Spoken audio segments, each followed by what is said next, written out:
Hello! This video will walk you through the steps for creating anchorable fields in Progressive View by using BMC Remedy Developer Studio.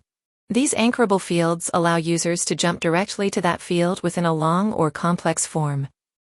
First, we'll set up the form and create a progressive view. Next, we'll design the layout. Then, we'll add and configure fields. And finally, we'll save and verify the form. These are the high-level steps you must perform to create anchorable fields. To make that possible, let's start by setting up the form and view. In Developer Studio, start by creating a new regular form. Then, add a progressive view to that form. Now, let's move on to designing the layout. Let's add a flow panel holder to organize the structure of the view. We'll set its orientation to vertical and then set the Enable Anchor Navigation property to true.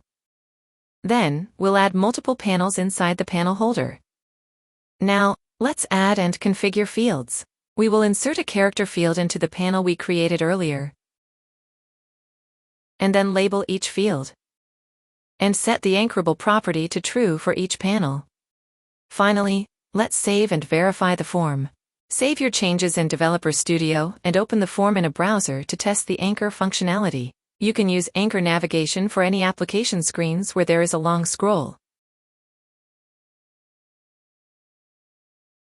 For more information, click the link in the description to visit our product documentation.